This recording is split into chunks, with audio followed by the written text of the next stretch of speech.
वन्यजीवन झाडे. मी पीएम श्री जिल्हा परिषद हायस्कूल इयत्ता 9वी ची विद्यार्थिनी आहे. 65 किलोची तलवार चालवतो तो येसाजी. 65 किलोची तलवार चालवतो तो येसाजी. जो 2000 सैनिकांना एकटा मारतो तो बाजी.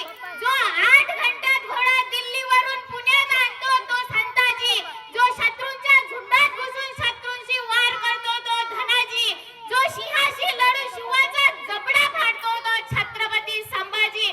आणि या सगळ्यांना मिळून जो स्वराज्य निर्माण करतो तो छत्रपती शिवाजी. छत्रपती शिवाजी. छत्रपती शिवाजी महाराजांचं नाव उच्चारताच अंगात ऊर भरून येतोय. स्वाभिमान जागतोय. जीवन जगण्याची प्रेरणा मिळते. हे नाव सहजच तयार झाले नाही.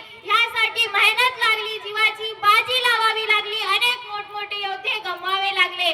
तेव्हा स्वराज्य निर्माण झाले. तेव्हा स्वराज्य निर्माण झाले. छत्रपती शिवाजी महाराजांचा इतिहास आठवला की प्रामुख्याने काही घटना आठवतात. अफजल खानाचे पोट फाडले. शाहिस्ते खानाची बोटे छाटली. अफजल खानाचे पोट फाडले. शाहिस्ते खानाची बोटे कापली. त्याचबरोबर मुरारबाजी, तानाजी मालुसरे, जीवा महाला यांसारखे पराक्रमी आठवतात. यांसारख्या मावळ्यांमुळे स्वराज्य निर्माण झाले हे खरेच. यांसारख्या मावळ्यांमुळे स्वराज्य निर्माण झाले हे खरेच. राजा म्हटलं की हुकुमशाही आली, एकाधिकाराशी आली. परंतु माझ्या छत्रपतींच्या काळात लोकशाही होती. लोकशाही होती. परंतु माझ्या छत्रपतींच्या काळात लोकशाही होती. ही होती लोकशाही. स्वराज्य आजपर्यंत इतिहासात अनेक राजे होऊन गेले, पण कोणत्याही राजाने आपल्या साम्राज्याला स्वराज्य हे नाव दिले नाही. स्वराज्य म्हणजे स्वतःचे राज्य. त्या काळी रयतेला हे राज्य स्वतःचे वाटायचे. म्हणूनच मावळे आपल्या जीवाचे बलिदान देण्यासाठी तयार असायचे.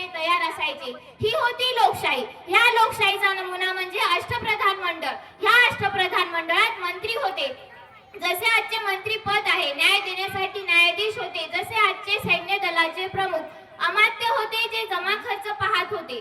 स्वराज्यात स्त्रीची किंमत. एका गरीबाच्या मुलीवर अत्याचार करणाऱ्या वेतनदारास सुद्धा राजाने शिक्षा दिली होती. आपल्या बाळाच्या काळजीपोटी रायगड किल्ल्यावरून उतरणारी हिरकणी, हिला शिक्षा न देता तिला चोळी बांगडीचा आहेर करून तिथे बुरुज बांधून त्या बुरुजाला हिरकणी बुरुज असे नाव दिले. असे होते माझे शिवराय. असे होते माझे शिवराय. जाता जाता मला एवढेच म्हणायचे वाटते की भवानी मातेचा लेक तो मराठ्यांचा राजा होता. भवानी मातेचा लेक तो मराठ्यांचा राजा होता. झुकला नाही कोणासमोर.